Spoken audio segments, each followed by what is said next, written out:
A paz do Senhor Jesus, meus irmãos alunos da Escola Etati, Escola Teologia ao Alcance de Todos. Vamos começar a nossa sexta matéria, Antropologia. Parabéns para você que chegou até aqui. Você já está no meio do ano. Então, mais 6 meses, mais 6 matérias, você já pode estar carregando o seu diploma nas suas mãos, tá bom? Então, vamos para a nossa aula. Pega a sua Bíblia, pegue a sua apostila que você recebeu de Antropologia, pegue também aí o seu caderno, a sua caneta para as anotações, ou anote também na apostila, para que nós possamos, então, cada vez mais aprender com a Bíblia. Bom, meus irmãos, antropologia. Antropologia, o que é o estudo da antropologia? A palavra antropo vem do grego, tá? Que quer dizer homem, e logia quer dizer estudo. Então, antropologia estuda o homem, o seu comportamento, a sua mente, as suas decisões. Então, o ser humano tem o seu comportamento. Então, é de suma importância que nós venhamos saber e aprender o que é o homem à luz da Bíblia. Você que tem a sua apostila, tá? Da página número 1 à página número 5, estamos ligados a falar acerca da evolução e da criação. Como é um assunto um pouco complexo, eu vou fazer um resumo, tá? Aqui nessa aula nessa aula introdutória, eu já vou fazer um resumo na nossa primeira aula, videoaula, da página número 1 à página número 5, para que nós possamos adentrar mais especificamente na antropologia à luz da Bíblia, que é a partir da página número 6 até a página de número 9, tá? Para que nós possamos falar ainda mais sobre a antropologia bíblica. Nós temos muitas coisas para ver nessas aulas, tá ok? Então vamos começar. A antropologia vai estudar o comportamento e as ações do homem. Nós podemos ver a nomenclatura falando do homem no Antigo Testamento. A palavra da nomenclatura é em hebraico para homem e quer dizer Adam, assim como Adão, deriva de Adão. Adão quer dizer homem vermelho e Adam quer dizer homem, humanidade. E a nomenclatura do Novo Testamento, que é em grego, é anthropos, que quer dizer homem, humanidade independente do sexo, quer dizer o homem. Então, toda vez que no Novo Testamento, quem tem a sua Bíblia em grego e a sua Bíblia em hebraico, quando você ler a sua Bíblia em hebraico e ver toda vez a palavra de hebraico como Adam, você vai saber que está se referindo ao homem. E quando você ver toda vez no Novo Testamento se referindo ao que nós podemos ver antropo ou antropos, está se referindo à humanidade, está se referindo ao homem e à mulher no Novo Testamento. Então, o que nós vamos ver nesse resumo que eu quero entregar para vocês da página número 1 à página número 5 da nossa apostila? Sobre duas teorias, chamada teoria da evolução e a teoria da criação. Isso é de suma importância você aprender, tá bom? Isso é um pouco complexo, um pouquinho chato, mas você tem que aprender para você entender. O que é a teoria da evolução? A teoria da evolução começou com um homem lá por nome de Tales de Mileto, há 621 anos antes de Cristo, Tales de Mileto já estava falando da teoria da evolução. Nós conhecemos como Darwin.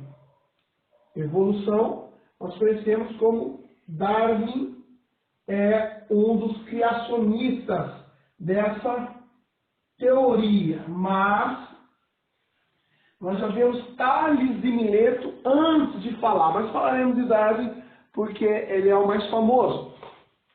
Darwin começa a falar da teoria da evolução lá no século XIX.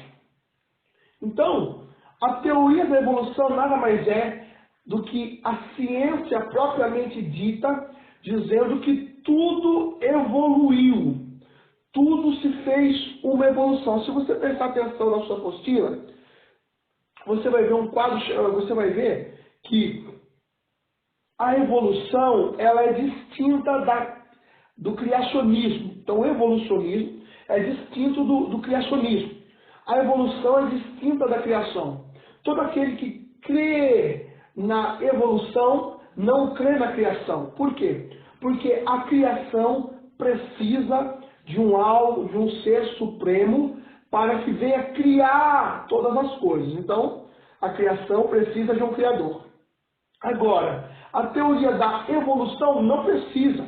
A teoria da evolução diz que tudo foi espontaneamente ou naturalmente feito. Mas a teoria da criação diz que tudo foi planejado com um propósito. Então nós vemos uma rivalidade entre a teoria da evolução e a teoria da criação. Quando se é falado sobre evolução, se é dito, como Darwin também disse, que os animais, como por exemplo, os animais, eles evoluíram, ou seja, os mais fortes, que sobreviveram há bilhões e bilhões de anos atrás, na sua permanência terrena. Eles tiveram sua taxa de evolução. Assim como também diz que o homem vem do macaco. Os mais fortes foram vivendo e evoluindo, até os dias de hoje, feito o homem. Toda vez que a evolução vai tirar as suas teses e teorias sobre a Terra, sobre o comportamento inicial da Terra, eles vão dizer que a Terra tem ali aproximadamente ali de 14 a 20 bilhões de anos de idade. Enquanto a teoria da criação, que nós sabemos que é desde o início do livro de Gênesis, tem aproximadamente de 10 a 13 mil anos. Então há grandes conflitos, porque a evolução ela vem da ciência. A ciência, tudo pode ser comprovado cientificamente, mas não tem uma ênfase, não tem uma razão, não consegue ter algo finco ou algo verdadeiro que possa provar. Então a evolução nada mais é que uma teoria que eles tentam explicar o início de todas as terras, como a teoria chamada teoria do Big Bang. A teoria do Big Bang é a teoria da grande explosão. E eles tiraram essa teoria porque porque quando eles olham para o espaço, eles veem cada vez mais as estrelas, os planetas se distanciando da Terra. Então isso dá uma ideia de que houve uma explosão aonde todos os planetas agora se distanciam cada vez mais da Terra, sendo o Sol, sendo a Lua, sendo toda a Via Láctea se distanciando em anos-luz da Terra, e a Terra surgiu nessa explosão. Só que isso é uma teoria, porque como algo vai evoluir do nada, por exemplo, se do nada houve uma evolução, como o ateísmo ou os ateus dizem que o Deus não existe, então eles creem nesse ato da evolução. Eles creem no ato do Big Bang. Se eles creem propositalmente que não existe Deus, isso já é chamado um meio de crença. E todo meio de crença vem por intermédio da fé ligado a uma religião, segundo o estudo de religiões. Então, por mais que o ateu diz que não existe Deus, a religião dele é uma religião ateísta. Ele tem que crer que Deus, ele tem que crer na inexistência de Deus.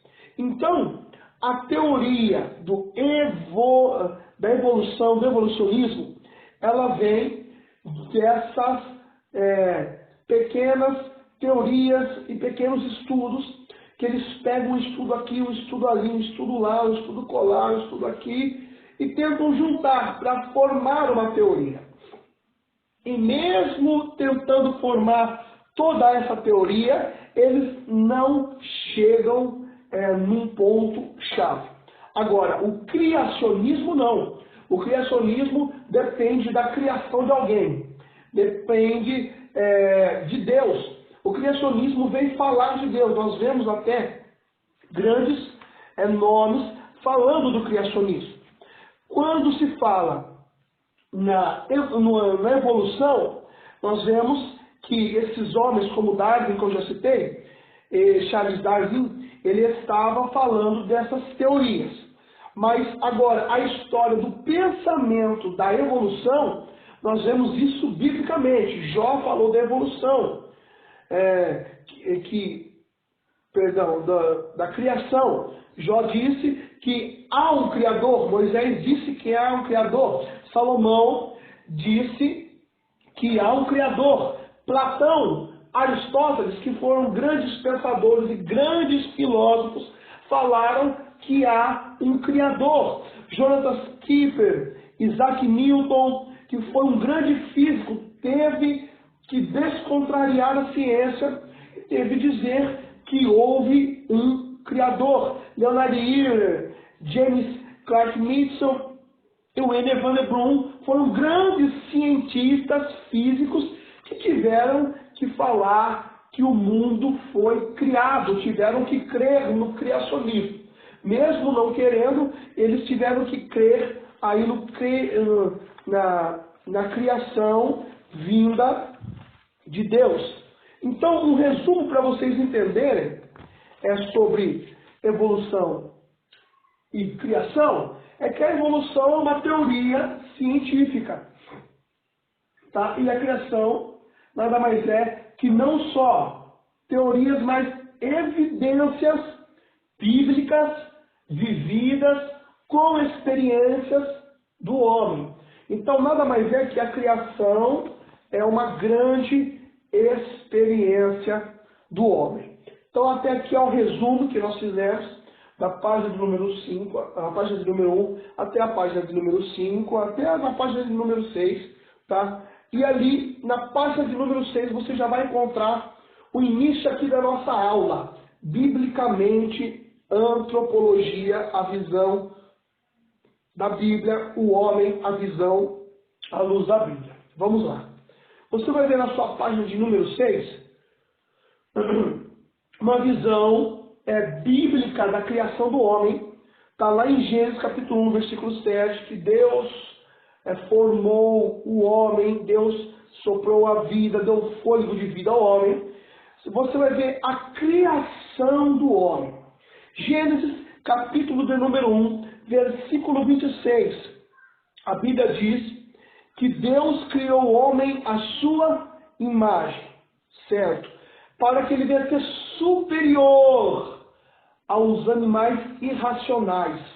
Então, no Gênesis capítulo 1, versículo 26, você vai observar que quando Deus faz o homem, ele diz: e façamos o homem à nossa imagem e semelhança, e façamos o homem para que ele venha dominar sobre os animais.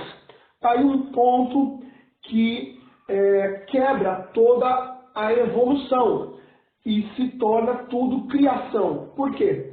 Porque Deus faz o homem para dominar sobre os animais, sobre o réptil, sobre os peixes, sobre os animais domésticos, sobre os animais selvagens, toda a fauna e flora, sobre tudo, o homem vai dominar agora. Então, Gênesis capítulo 1, versículo 26, é o ápice do criacionismo, é o ápice da criação, aonde nós vamos entender que o homem veio para quê? Para dominar toda a criação de Deus. Então, em Gênesis, capítulo 1, verso 26, o homem veio para dominar. O homem, ele veio para dominar sobre os animais, dominar sobre a criação de Deus. Por isso Deus diz, façamos o homem à nossa imagem e à nossa semelhança. Por que imagem e por que semelhança? Porque ele será um dominador sobre as aves do céu, sobre os répteis da terra, sobre os peixes que nadam nas águas, sobre os animais selvagens, sobre os animais domésticos, enfim, os animais que trabalham, enfim. Toda essa dominação é porque nós, homens, somos semelhantes a Deus.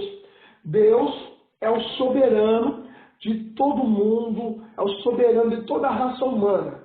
Então Deus é o dominador, Ele domina, e nós somos os dominadores dessa terra. Nós somos os dominadores, chamados dominadores das criaturas, que são as almas viventes. E as almas viventes são os animais irracionais, os animais que não pensam. Então, nós vemos que toda essa dominação do homem sobre tudo se dá lá no momento da criação. E esse ato da criação do homem é um ato onde Deus pega a sua natureza divina, pega a substância material chamada corpo e pega a alma do homem, que é a imaterial, e se junta. Isso, Deus pegou a sua natureza divina, pegou o corpo do homem e a alma,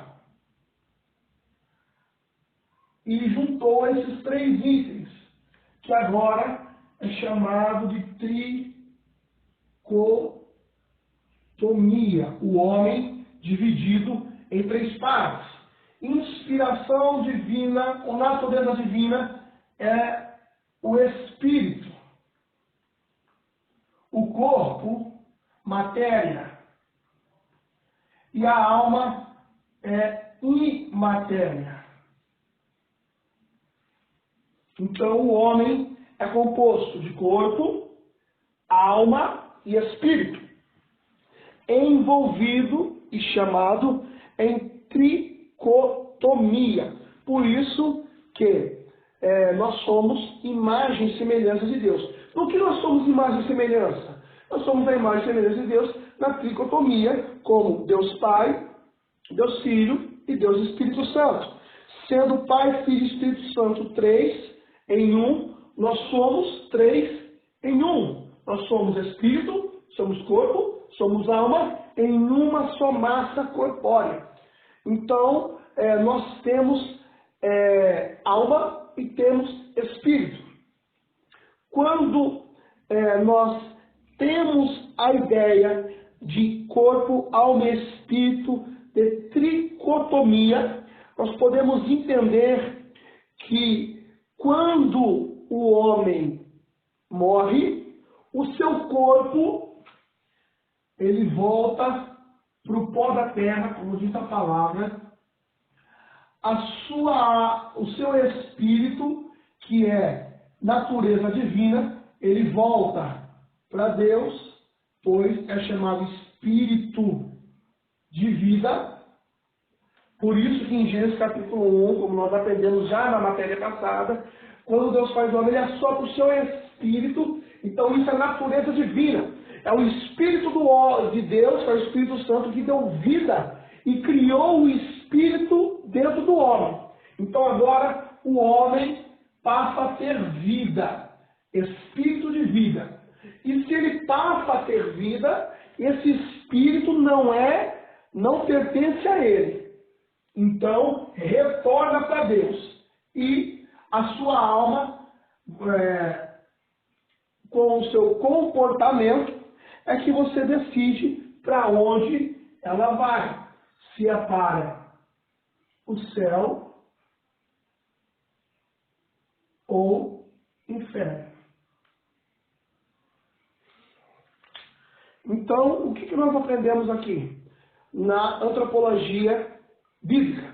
O homem é feito em 3 partes: corpo, alma e espírito. E quando o homem morre, o espírito volta para Deus, o seu corpo volta para o pó da terra e sua alma, você é quem deu um destino para ela agora. Então, pela sua ação, pela sua obra, pelo como você viveu, pelo como Deus te julgou, é para onde será mandada a sua alma. Por isso é chamado de alma vivente. O espírito é de vida, que dá vida ao corpo, mas a alma é uma alma vivente. Tá? Quando se fala também em espírito, se fala em psique, em mente. O espírito age na mente, ou seja, a nossa mente, que é o psique, é o espírito do homem. Como o homem é formado em corpo, alma e espírito, nós podemos então entender que há atributos do corpo, atributos da alma e atributos do espírito. Atributos do corpo. O que são os atributos do corpo? São os 5 sentidos do homem. Quais são os 5 sentidos do homem? O olfato, o paladar, o tato, a visão e a audição. São os 5 sentidos que o homem tem. Atributos da alma. Atributos da alma. A alma também tem os seus atributos: sentimento, desejo e intenção. Sentimento, desejo e intenção. Então, da alma vem o sentimento, vem o desejo e vem a intenção. E atributos do espírito são fé, amor e esperança. Então, vamos aprender algo importante para a nossa vida. Primeira coisa, os atributos do corpo, da alma e do espírito são intencionados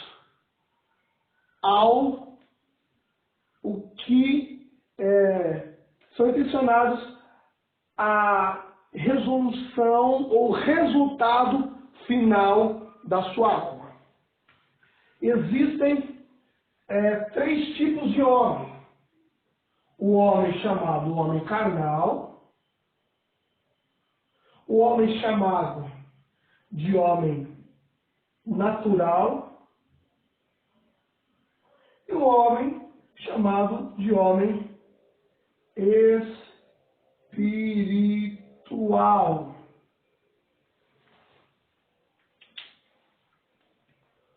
Se você é um homem carnal, o que é o homem carnal? O homem carnal, ele apenas decide as coisas carnalmente. Ou seja, ele alimenta a sua carne, assim como o homem natural. Então, o homem natural e o homem carnal são parecidos. Por quê? Porque o homem carnal vai discernir tudo carnalmente. E o homem natural vai seguir apenas a sua natureza. Agora, o homem espiritual, o discernimento é em espírito.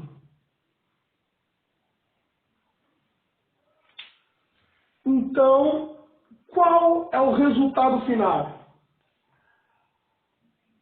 Os 5 sentidos do homem influenciam a vida humana, junto do sentimento, do desejo e da intenção.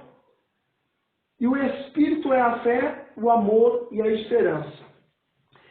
Se o homem carnal alimentar o seu corpo, ele vai causar sentimento, desejo e intenção, que é a alma, apenas carnalmente.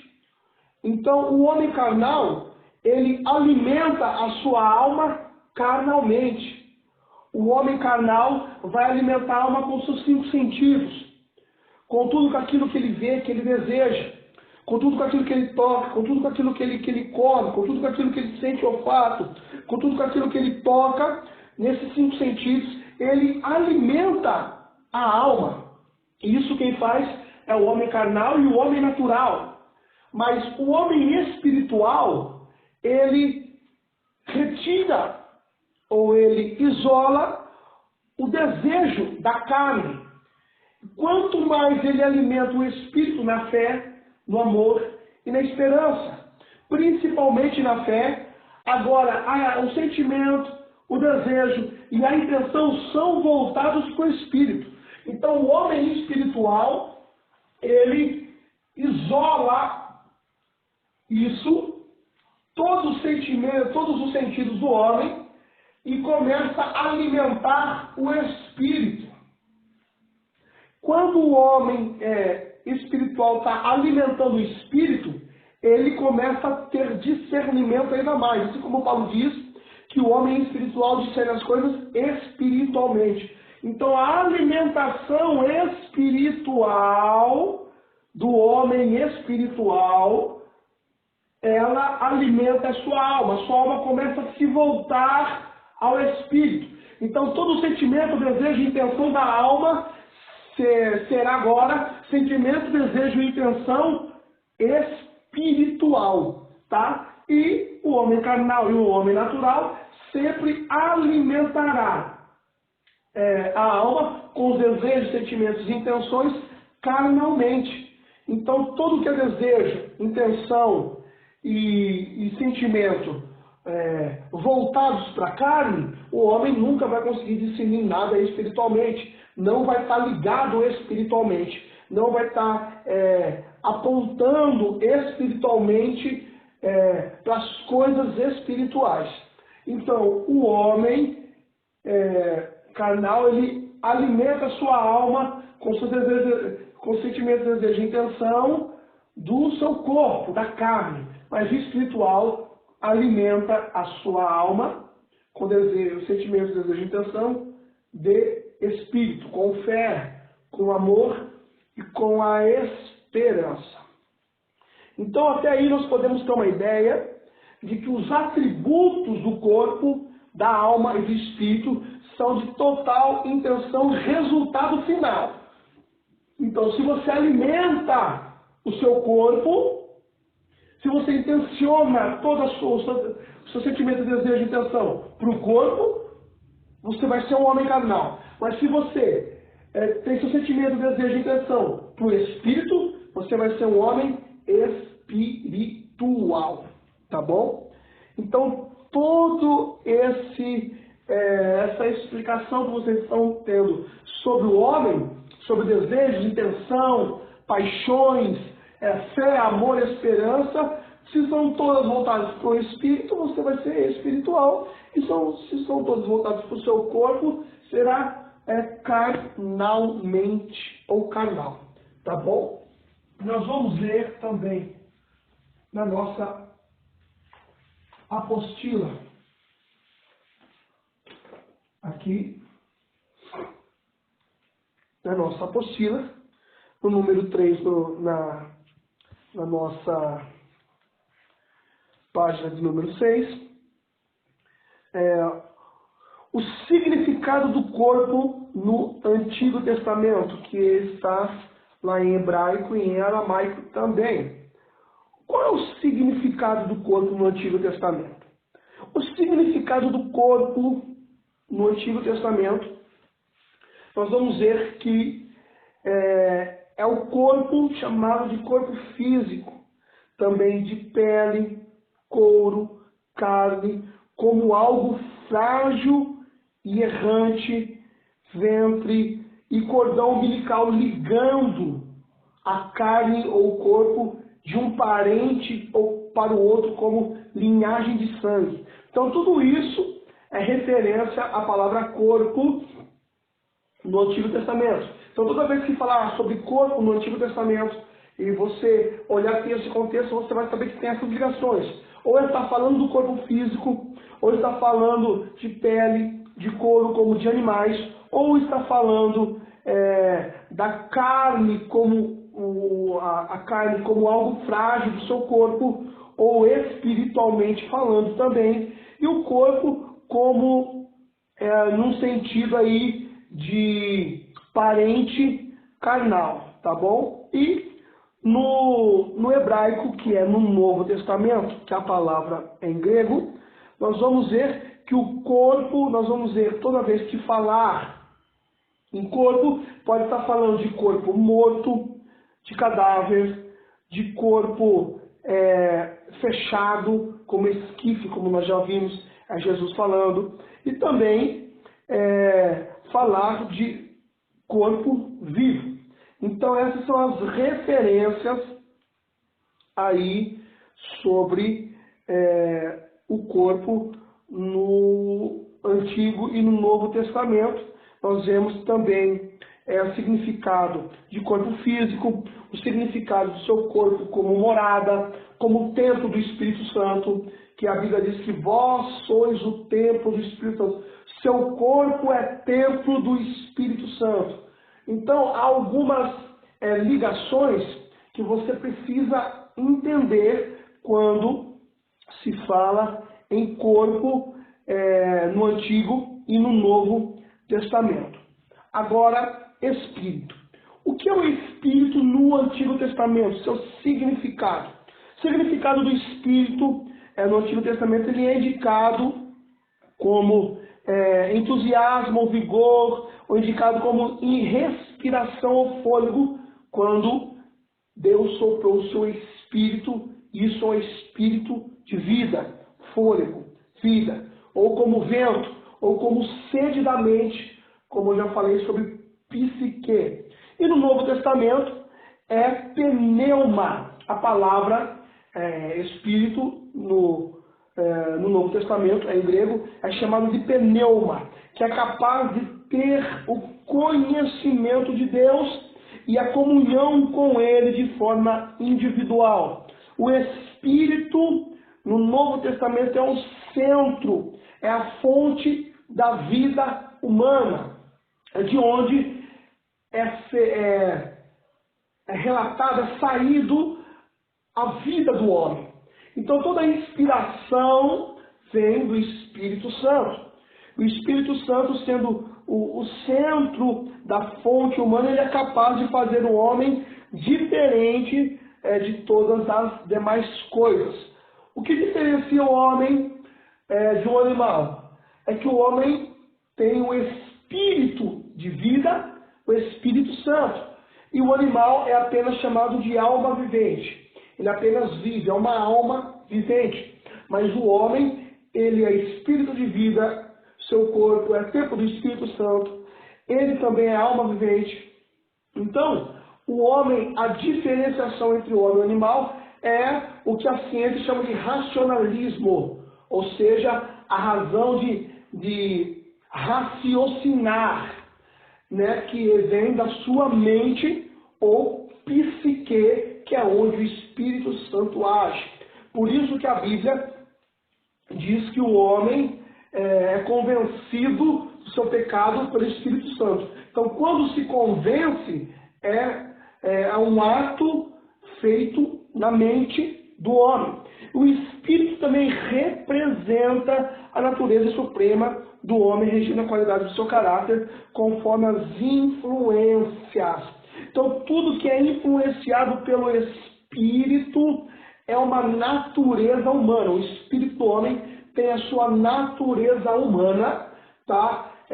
Inspirado. Então, nós vamos ver aqui que o espírito do homem edifica ele, guarda, domina, renova, transforma. Então, o espírito é comum aos que passaram para a outra vida, como Atos capítulo 23, versículo 9, ou arrebatar também é um estado de espírito, quando toda vez que no Antigo Testamento um profeta era arrebatado, isso é um ato de espírito. E também nós vemos João lá na ilha de Patmos sendo arrebatado em espírito. Então, tudo isso prova que o homem tem um espírito. E a alma, também a alma no Antigo Testamento, que é em hebraico, nós vamos ver que é a alma chamada de alma vivente, que é o lugar do quê? Das emoções, das paixões reanimadas. E no Novo Testamento é o fôlego, a força vital, é o que anima o corpo, a respiração, indicando o lugar dos sentimentos, desejos, afeições e aversões do nosso coração.